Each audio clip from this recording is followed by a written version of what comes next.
നവജാത ശിശുക്കളിലെ ആരോഗ്യ പരിചരണം എങ്ങനെയാണ്? വളരെ ശ്രദ്ധിക്കേണ്ട കാര്യമാണ്. ഇതിനെക്കുറിച്ചാണ് കൊച്ചി VPS ലേക്ക് ഷോർ ഹോസ്പിറ്റലിലെ consultant neonatologist doctor Shruthi Sudhakaran സംസാരിക്കുന്നത്. ഇന്നത്തെ ഫാമിലി ഡോക്ടർ ശ്രുതിയാണ്. Welcome doctor. Family doctor supported by VPS lake shore.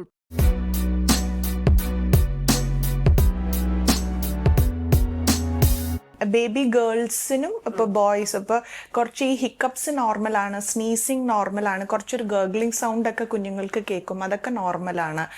പിന്നെ അവർക്ക് പെട്ടെന്ന് നോസ് ബ്ലോക്ക് വരും. അപ്പോൾ അതിന് നമ്മൾ സലൈൻ ഡ്രോപ്സ് മാത്രം യൂസ് ചെയ്താൽ മതി, വേറെ മെഡിസിൻസ് ആയിട്ടൊന്നും യൂസ് ചെയ്യേണ്ട. പിന്നെ അവർക്ക് റീഗർജിറ്റേഷൻ റിഫ്ലക്സ് ഇത്തിരി കൂടുതലായിരിക്കും, ബിക്കോസ് അവരുടെ ചെറിയ സ്റ്റൊമക് കപ്പാസിറ്റി ഉണ്ടാവുള്ളൂ.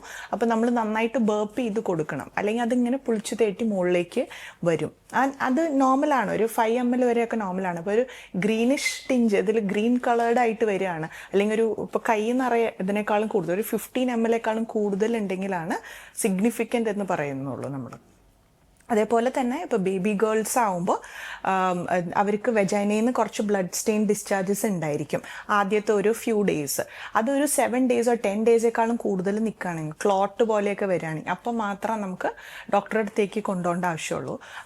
ഗേൾസ് മാത്രമല്ല, ബോയ്സിനും ഈ യൂറിൻ പാസ് ചെയ്യണോടത്തുനിന്ന് ഒരു പിങ്കിഷ് ഡിസ്ചാർജ് വരും. അത് രണ്ടും മെറ്റേണൽ ഹോർമോൺസ് കാരണമാണ് വരുന്നത്. അപ്പോൾ അതും ഇതേപോലെ തന്നെ ഒരു 7 days കഴിഞ്ഞിട്ടും ഇതേപോലെ ഡെയിലി വരികയാണ്, ഈ ക്ലോട്ടുകൾ പോലെയൊക്കെ വരികയാണ്. അപ്പോഴാണ് നമ്മൾ ഡോക്ടറുടെ അടുത്തേക്ക് കൊണ്ടുപോകേണ്ടത്. Family doctor supported by VPS lake shore.